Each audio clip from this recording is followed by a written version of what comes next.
Welcome to the Perspicacious Perspective.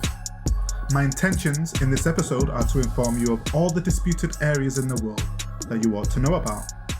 Naturally, with most of us populating areas of the world that have clearly demarcated borders, a lot of us are ignorant about those parts of the world where sovereignty over the land hasn't yet been clearly established. Let's not forget that every area of the world was once a disputed territory, in theory, and it was once normal for people to go out to war to either protect the land they've acquired or to conquer new territory.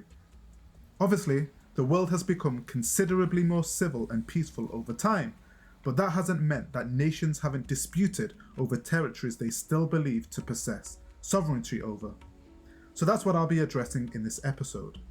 I'll try to be as concise as I can and tell you everything you need to know about why that area of the world is disputed, including the necessary historical context. I'll start with the most infamously disputed region in the world, the Levant. The Levant, for those who might not know, are the countries that make up the Eastern Mediterranean region. So even though it technically includes the North African countries Libya and Egypt, as well as Europe's Greek and Turkish regions, I'll be focusing on the Golan Heights to start us off, which is disputed by Israel, Syria, and Lebanon. It might be a good idea to have a map up while you're listening to this episode, but if it's too inconvenient to do so, I'll try my best to clarify exactly where these disputed territories are located in the world. So with that said, the Golan Heights can be found between Lebanon, Israel, Jordan, and Syria. It borders Israel to the west, Lebanon to the north, Syria to the east, and Jordan to the south. It's a plateau that's roughly 1,200 kilometers and offers a strategic high ground overlooking northern Israel and southern Syria. It was originally part of Syria, who used the plateau to shell Israeli villages before the 1967 Six-Day War, where Israel captured the region from Syria. Syria tried to retake the Golan Heights from Israel in 1973 during the Yom Kippur War, but were unsuccessful, so Israel retained control of the plateau. Israel then passed the Golan Heights Law in 1981, basically annexing the region, but the UN declared the annexation null and void.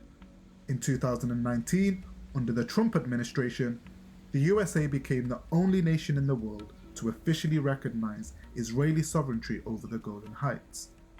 The UN, the European Union, and most nations in the world still regard the Golan Heights as Syrian territory under Israeli occupation. The Shebaa Farms, which is also known as Mount Dov, is a small strip of land that can be found on the border between Lebanon, Syria, and the northern part of the Golan Heights. It was under Syrian administration before 1967, though it was claimed by Lebanon at the time, and was then captured by Israel during the Six-Day War alongside the Golan Heights. In the year 2000, Israel withdrew from southern Lebanon but retained control of the Shebaa Farms, claiming that it's part of the Syrian Golan. Lebanon argue it's Lebanese land, although the UN's official maps place the region within Syrian territory, not Lebanese territory, which means they consider the region as part of the Golan dispute. Let's move across to the Eastern Mediterranean island, Cyprus, which is south of Turkey and west of Lebanon and Syria, again for those who don't know or don't have a map up in front of them. Since 1974, Cyprus has been divided into two main parts: the Republic of Cyprus, which is an internationally recognized government and has been a member of the European Union since 2004, and the Turkish Republic of Northern Cyprus. The UN buffer zone, also known as the Green Line, separates the two sides and is patrolled by UN peacekeepers. So Cyprus was part of the Ottoman Empire from 1571 to 1878, when it was leased to Britain. During World War I, in 1914, Britain annexed Cyprus, which became a British colony. The UK, Greece, and Turkey guaranteed independence to Cyprus in 1960, with a power-sharing agreement between the majority Greek Cypriots and the minority Turkish Cypriots. Greek Cypriots then began pushing for unification with Greece, whereas Turkish Cypriots favoured a partition since they feared being marginalised by the Greek Cypriots. By 1963, clashes broke out which led to the collapse of the power-sharing government, and UN peacekeeping forces were then deployed in 1964 to prevent a civil war. In 1974, a Greek-backed military coup overthrew the then president and installed a regime that supported the unification with Greece. Turkey then invaded Cyprus and took control of the northern 37% of the island. 160,000 Greek Cypriots then fled the north, and 50,000 Turkish Cypriots moved to the north. Since, the Turkish Republic of Northern Cyprus declared independence in 1983, which is only recognized by Turkey. In 2004, a referendum for reunification was implemented by the UN, which was supported by the Turkish Cypriots but rejected by the Greek Cypriots. Nonetheless, the Republic of Cyprus still joined the European Union that year. So Cyprus remains divided, the UN maintains a buffer zone running across the island, and all reunification talks have failed to date. Now let's head northeast to the Caucasus region, which is the land you'll find between the Black and Caspian Sea, which is composed of part of Russia, Georgia, Armenia, and Azerbaijan. Nagorno Karabakh is a disputed region which centers on competing claims between Armenia and Azerbaijan over the mountainous and historically Armenian populated enclave that lies within the internationally recognized borders of Azerbaijan. Both Armenians and Azerbaijanis claim deep historical ties to the region. After the Bolsheviks took over in 1921, Stalin placed Nagorno Karabakh within the Azerbaijan SSR, even though its population was majority Armenian. Armenians resented this decision and frequently petitioned to be reunited with Armenia, but any tensions were quickly suppressed by the Soviet regime. The first Nagorno Karabakh war commenced in 1988 as the Soviet Union weakened. The local Armenian population demanded secession from Azerbaijan and unification with Armenia. Violence erupted between Armenians and Azerbaijanis, and pogroms, which are the organized persecutions of an ethnic group, and ethnic cleansing occurred on both sides. Nagorno-Karabakh attempted to declare independence as the Republic of Artsakh in 1991, although unrecognized, and a full-scale war between the newly independent Armenia and Azerbaijan took place from 1992 to 1994. Armenia and Artsakh forces took control of Nagorno-Karabakh and 7 surrounding districts, which meant forcing out 700,000 Azerbaijanis. A ceasefire was brokered by Russia in 1994, although no peace treaty was signed. So even though Nagorno-Karabakh was governed by the self-proclaimed Republic of Artsakh, which was supported by Armenia, it was still considered part of Azerbaijan by the UN and international community. The second Nagorno-Karabakh war from September to November in 2020 was a major offensive launched by Azerbaijan to reclaim parts of Nagorno-Karabakh and all 7 surrounding districts which were taken in the early 90s. More than 6,000 people were killed and thousands of Armenians were displaced. Armenia ceded territory and Russian peacekeepers were deployed in the Armenian-controlled areas after a ceasefire was brokered by Russia in November that year. In September 2023, Azerbaijan launched a one-day lightning offensive. The Armenian-backed government of Artsakh surrendered, and by October, most of the 120,000 ethnic Armenians fled to Armenia, fearing ethnic persecution. By January 2024, Artsakh's de facto government formally dissolved. Now let's move to the northern tip of Europe, to the Scandinavian mountains, where Finland's northwest borders Norway. This is definitely the most peacefully disputed region you'll hear about on this episode. So much so, it's actually deemed as a symbolic border adjustment proposal rather than a dispute. Mount Halti, in fact, was actually supposed to be gifted to Finland by Norway in 2015 ahead of Finland's 100th anniversary of independence. A Facebook group called Give Finland Mount Halti for its birthday helped to launch the movement initially. Norway's government politely declined the proposal, stating that altering the border would violate the constitution. They said that changing borders, even symbolically, sets a complex legal precedent, especially under Norway's constitution, which treats the national territory as fixed. They highlighted the fact that the area is part of the traditional lands of the Sami people, an indigenous population with cross-border cultural and herding rights, so changing borders could complicate land and reindeer herding arrangements. Still, the Norwegian government praised the sentiment and friendship behind the idea. It would have made Halti's summit part of Finland, and would have given the country a new highest point.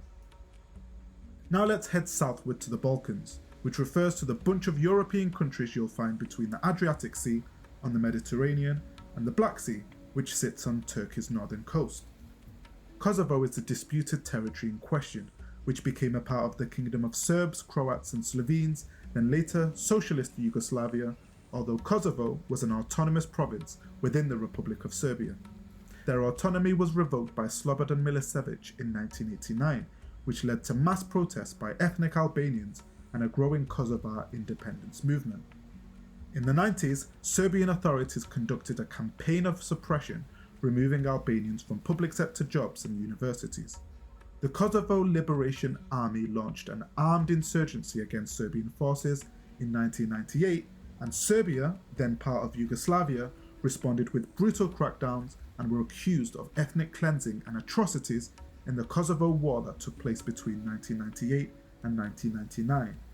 It's estimated that over 10,000 Albanians were killed and 850,000 Albanians were displaced. After failed diplomacy and increasing violence in the war, NATO launched a 78-day bombing campaign against Serbia without UN Security Council approval. Yugoslav forces withdrew and Kosovo was placed under UN administration and secured by NATO peacekeepers. On February 17, 2008, Kosovo's parliament unilaterally declared independence from Serbia. Serbia argues that the declaration of independence is illegal under international law. They view Kosovo's independence as a violation of Serbia's sovereignty and territorial unity. While Serbia has threatened military involvement, NATO has increased troop presence to stabilize the region. And interestingly, both Kosovo and Serbia aspire to join the European Union.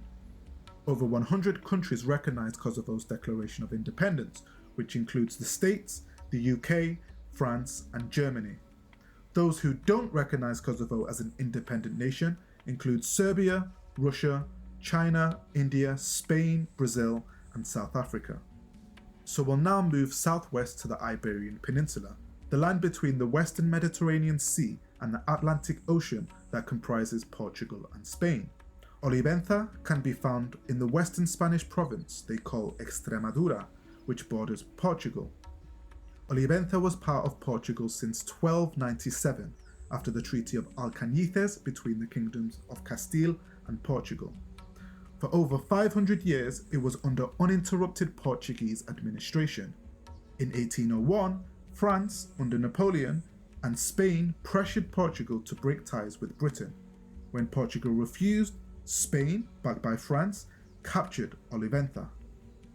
Portugal was forced to sign the Treaty of Badajoz, ceding Olivenza to Spain. Portugal, however, later declared the treaty invalid, arguing the treaty was signed under duress. After Napoleon's defeat, the 1815 Congress of Vienna addressed several territorial issues in Europe, including the return of Olivenza to Portugal. Spain signed the final act, but never fulfilled its recommendation. So Olivenza is controlled by Spain, but Portugal still claims it. Portugal never officially relinquished its claim, but has not pursued it diplomatically in modern times either. The area is peacefully administered, with no border conflict, and shared European membership has diffused tensions in the area. The dispute is considered dormant and non-controversial, and both governments avoid bringing up Olivenza in official settings, treating it as a historical anomaly. Olivenza is not the only disputed area in Spain. On the southern tip of Europe, you'll find another disputed area on the Iberian Peninsula, Gibraltar. Gibraltar is a British overseas territory on the southern coast of Spain. You'll find Gibraltar at the entrance of the Mediterranean Sea from the Atlantic Ocean, which they call the Strait of Gibraltar. It has a population of just 30,000 people who are mostly British citizens. In 1704, Anglo-Dutch forces captured Gibraltar from Spain. Spain would go on to cede Gibraltar to Britain in perpetuity in 1713 under the Treaty of Utrecht. However, the treaty also said if Britain ever relinquished it, Spain would get the right of first refusal, which basically means Spain would have the first opportunity to buy or lease Gibraltar. Spain never fully accepted loss of sovereignty over Gibraltar.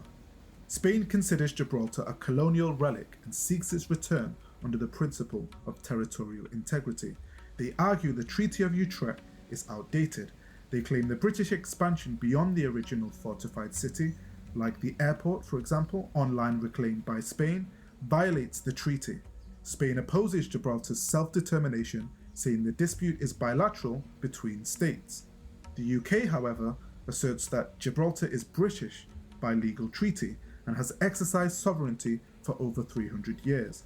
They cite the right to self-determination since the people of Gibraltar overwhelmingly wished to remain British.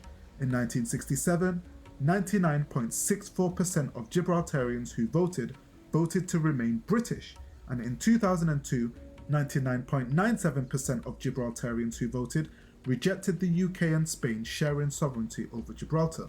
Gibraltar, by the way, has internal self-government, with the UK responsible for defence and any foreign affairs. Directly south of Gibraltar, just across the Strait of Gibraltar, lies one of the 5 Spanish overseas territories they possess, Ceuta, which is a city of 85,000 Spanish residents. Ceuta was taken by Portugal in year 1415 and was transferred to Spanish control in 1580. Portugal and Spain began occupying parts of North Africa during the Reconquista and early colonial expansions between the 15th and 17th centuries. Melilla is another city you'll find in the north of Morocco, which belongs to Spain.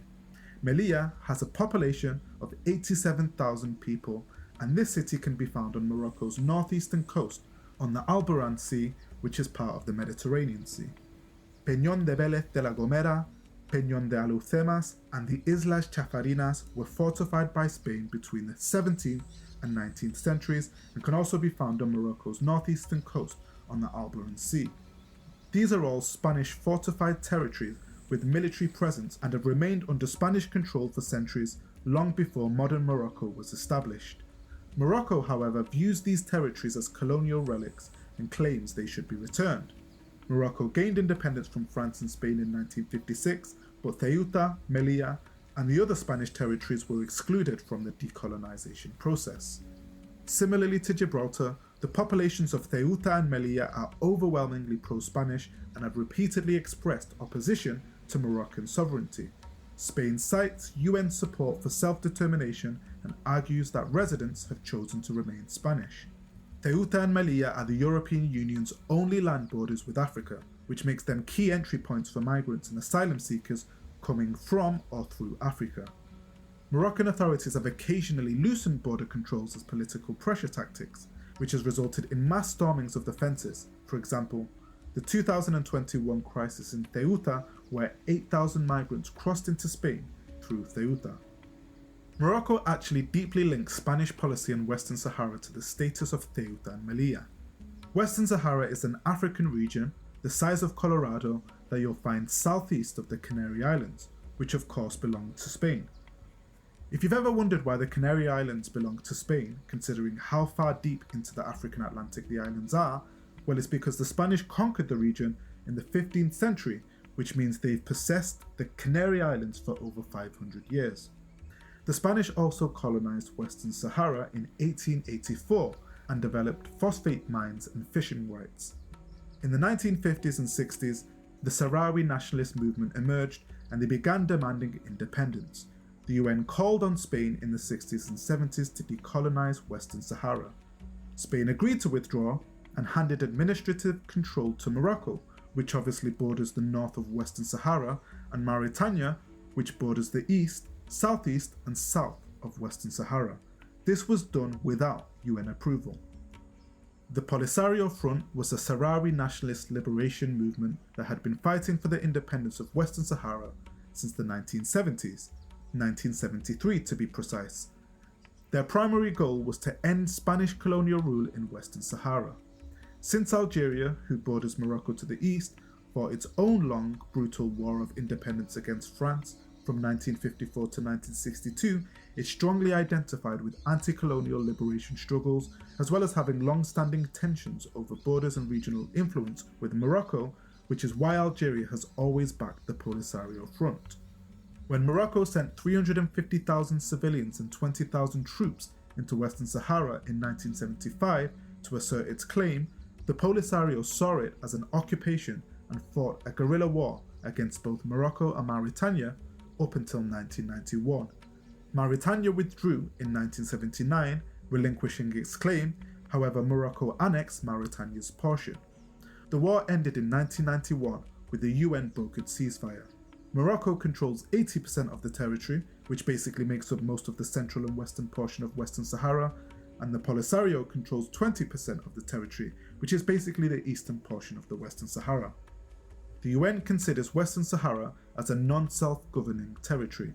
They support a self-determination referendum that has never occurred because Morocco wants to include the settlers they sent to Western Sahara in 1975, but the Polisario only want the people listed in the 1974 Spanish census to be eligible to vote, which has created somewhat of a deadlock on the dispute. Polisario declared a ceasefire breakdown after a Moroccan military operation in a buffer zone in November 2020. So the conflict is frozen but not resolved. There's occasional skirmishes, deep diplomatic rifts, and there seems to be high stakes over resources and regional power in this part of the Sahara Desert. Now let's move eastward to the Horn of Africa, which comprises Eritrea, Djibouti, Ethiopia, and Somalia. Somaliland is a self-declared republic in the northwest of Somalia. Its northern coast sits on the Gulf of Aden, which sits on the south coast of Yemen in the Middle East. It's been de facto independent since 1991, however no UN member state officially recognises Somaliland as an independent state, which is why you may have never heard of it before. Somaliland was actually once a British protectorate in the 1800s, and the rest of Somalia was under Italian control at the time. British Somaliland did actually gain independence in 1960, which was recognised by 35 countries, but their independence lasted only for 5 days. Somaliland voluntarily united with the former Italian colony to form the Somali Republic. So what happened? The union between Somaliland and the rest of Somalia was rocky. Political power and resources were perceived to be concentrated in Mogadishu, in the south, Somalia's current capital city. The 1980s dictator regime violently oppressed northern dissent, including that of the Somaliland people. After the dictator was overthrown in 1991, Somalia collapsed into civil war and a northern rebel group declared Somaliland's independence. Since then, Somaliland has functioned separately from Somalia. So Somalia insists Somaliland is a part of Somalia. Somaliland is not officially recognized by the UN or African Union. It has its own functioning government, currency, militia and police, and has actually enjoyed more stability than Somalia for over 3 decades. So even though the world treats it as part of Somalia, Somaliland operates like an independent country. To the west of Ethiopia and the Horn of Africa is Sudan and South Sudan. On the border between the two nations is an area called Abyei, which is a disputed territory. The first Sudanese civil war between 1955 and 1972 and the second Sudanese civil war between 1983 and 2005 revolved partly around the north-south divide. Abyei's mixed population means both sides claim historical ties.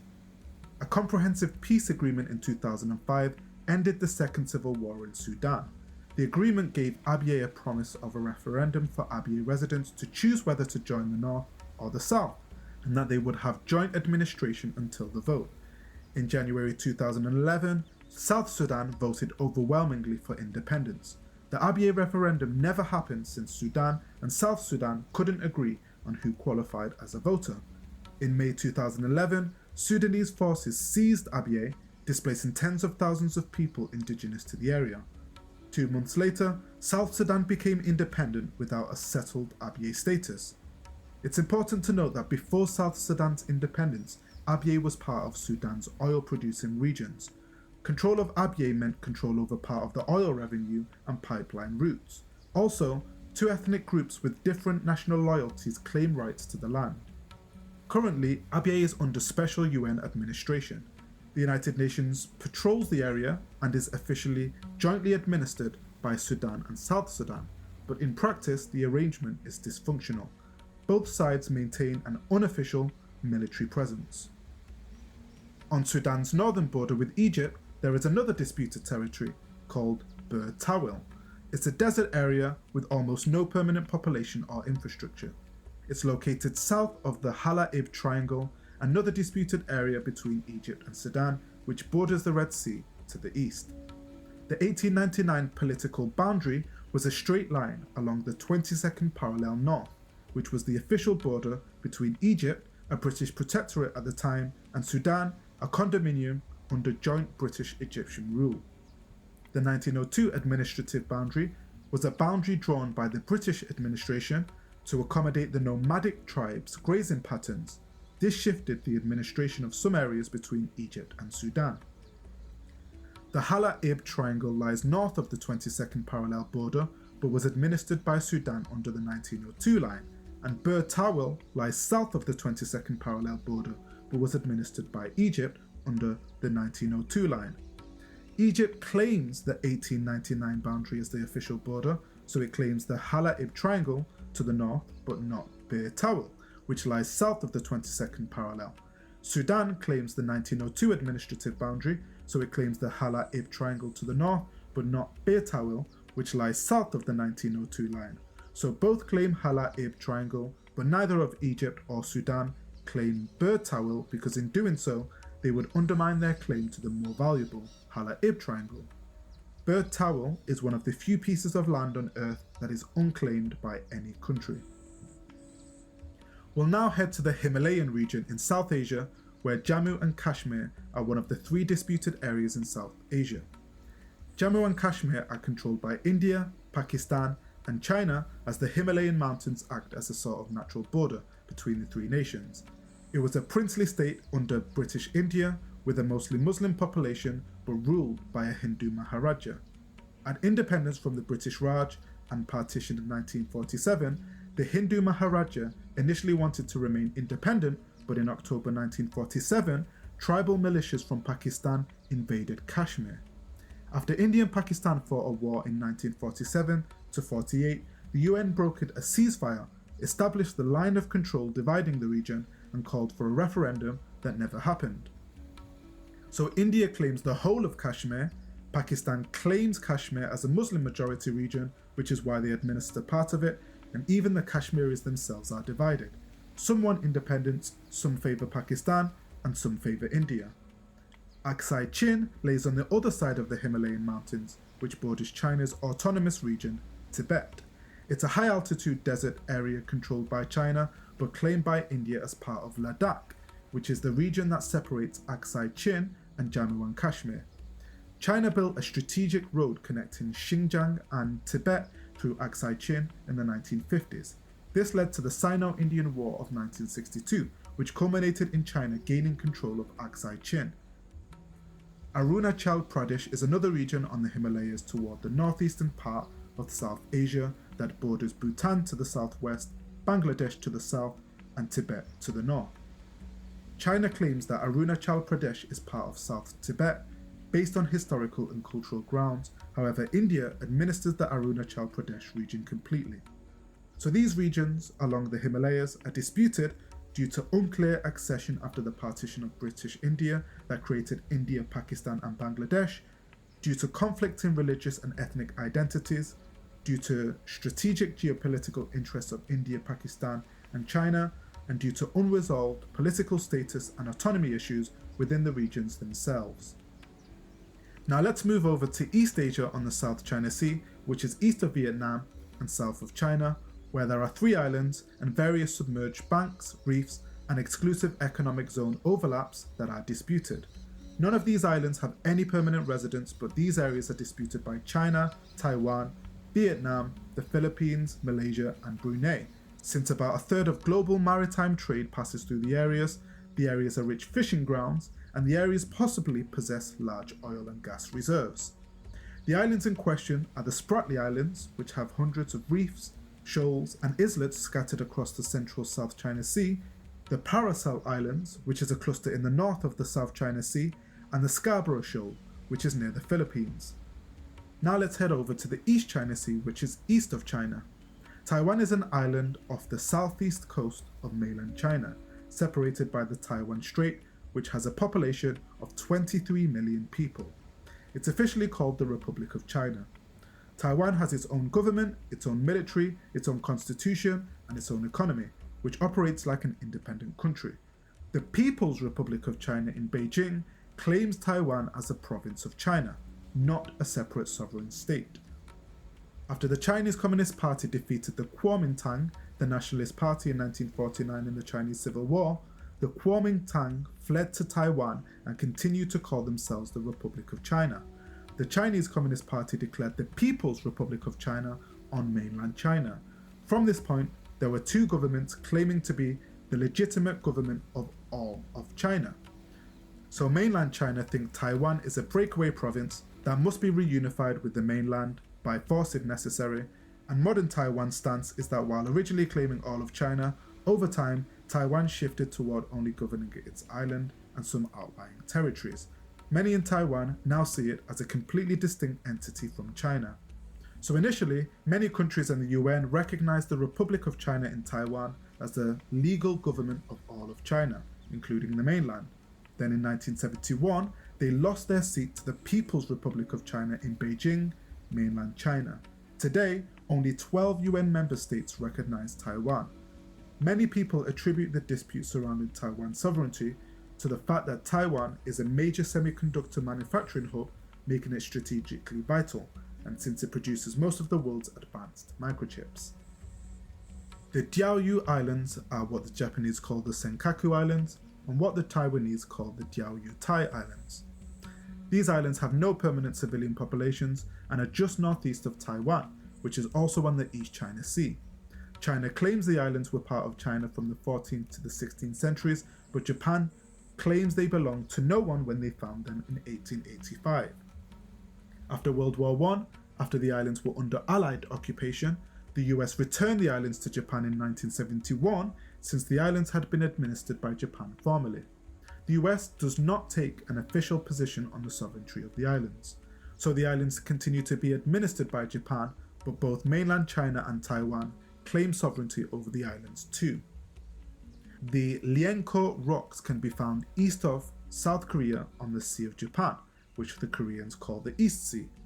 There are two main islets and about 35 smaller rocks. Their surrounding waters are rich in fish and possibly undersea natural gas deposits, and was named Lienko Rocks after a French whaling ship that almost ran aground there in 1849. South Korea claims historical records from as early as the 6th century and argues Japan only began claiming the region in 1905 during the Russo-Japanese War, shortly before the annexation of Korea, framing it as part of Japan's imperial expansion. Since the Korean War armistice in 1953, South Korea has maintained continuous control, stationing a small police detachment and facilities like a lighthouse and helicopter pad. There are two registered South Korean civilians, a fisherman and his wife, who live there intermittently, mainly for symbolic sovereignty reasons. Japan argues the islets belonged to no one before 1905, when they incorporated the islets for strategic reasons during the Russo-Japanese War. After World War II, the 1951 San Francisco Peace Treaty required Japan to renounce Korea and other territories, but did not explicitly list Lienko Rocks as part of Korea. The Kuril Islands are a strip of islands that run from northeast of Japan to the southeast of Russia, just south to the Sea of Okhotsk, which have a population of between 20 to 25,000 people. The islands are a volcanic archipelago that the Japanese call the Northern Territories. Before the 20th century, control of the islands fluctuated between Japan and Russia. The 1855 Treaty of Shimoda gave Japan control over the 4 southernmost islands and Russia the rest of the Kuril Islands. The 1875 Treaty of St. Petersburg gave Japan full control of the Kuril Islands in exchange for ceding Sakhalin Island to Russia, which is northwest to the Kuril Islands and sits just east of the Sea of Okhotsk and has a population of 500,000 people. The Kuril Islands were Japanese administered until the end of World War II. When the Soviet Union declared war on Japan in 1945, they invaded the Kuril Islands. They then annexed the islands and expelled the Japanese residents. Japan renounced claims to the Kuril Islands, but the treaty did not specifically mention the 4 southern islands. The Soviet Union did not sign the treaty and considered the islands part of its sovereign territory, administered as part of Sakhalin Oblast. Japan claims the 4 southern islands are not part of the Kuril chain and thus were never legally ceded to the Soviet Union. They argue that these islands were Japanese territory before World War II, and were illegally occupied by the Soviet Union. They view the dispute as an obstacle to signing a formal peace treaty to officially end World War II hostilities with Russia. Russia claimed sovereignty over the entire Coral chain, including the 4 southern islands, based on wartime agreements and effective control since 1945. They consider the islands strategically important for military and economic reasons, and they refuse to return the islands, viewing the claims as settled by history and international law. The islands are valuable to the two nations because the islands control access to the Sea of Okhotsk and parts of the Pacific Islands. The islands have rich fishing grounds which surround the islands. They have potential offshore oil and gas deposits, and since 1945, Russia has installed military bases there, including radar and air defense installations. So there's been no formal peace treaty between Japan and Russia due to this dispute. There's been occasional talks over joint economic activities, but there's been no resolution to the dispute. Japanese leaders periodically raise the issue as a national priority. However, Russia has expanded infrastructure and military presence, reinforcing its control over the region. We'll move on to the last disputed region I'm going to talk about on this episode, which is in the Americas. It's in South America, and the dispute is between Guyana and Venezuela over the Essequibo region. The dispute dates back to colonial times when the area was contested between the British colony of British Guyana, now Guyana, and Venezuela, then part of the Spanish Empire. The Treaty of 1814 transferred control of British Guyana from the Dutch to Britain, but Venezuela contested the exact boundaries. Venezuela claimed the territory west of the Essequibo River based on Spanish colonial claims. However, Britain expanded its claim eastward. Tensions particularly grew during the late 19th century due to gold discoveries. In 1899, an international arbitration tribunal composed of representatives from Britain, Venezuela, and the United States awarded most of the disputed territory to Britain's British Guyana.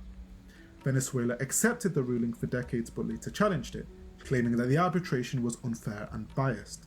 Venezuela argues the 1899 arbitration award was null and void, alleging that there was collusion and unfair proceedings. It claims the Essequibo region as its rightful territory based on historical and geographical grounds, and they assert that the discovery of oil offshore in the area near the disputed territory strengthens its claim. Guyana maintains the 1899 arbitration award is final and binding under international law and exercises full sovereignty and administration over the Essequibo region today. The country has developed oil resources offshore in recent years, which they believe to increase their stakes to claim the region. So in 1966, Venezuela and Britain attempted to peacefully resolve the dispute, but failed to reach an agreement. In 2018, Guyana referred the dispute to the International Court of Justice, but Venezuela refuses to participate in proceedings, arguing the court has no jurisdiction. The International Court of Justice ruled in 2020 that it has jurisdiction and will hear the case. The dispute has increased tensions between the two countries, especially with recent offshore oil discoveries by Guyana. The area is hotly disputed because it's rich in natural resources, including gold and diamonds from river mining, offshore oil and gas reserves, with major discoveries by companies like ExxonMobil near the disputed maritime boundary, and control over the territory and adjacent maritime zones impacts economic development and energy resources. The dispute remains unresolved and is currently before the International Court of Justice. Guyana continues to exercise effective control and asserts legal sovereignty over both west and east of the Essequibo River today. So these are the territories that are disputed around the world today. I've obviously skipped Israel and Palestine for two reasons. Firstly, because a lot of us will know about what's going on over there, and secondly, because I've done another episode on Israel and Palestine where I go through the history of the conflict in a bit more detail.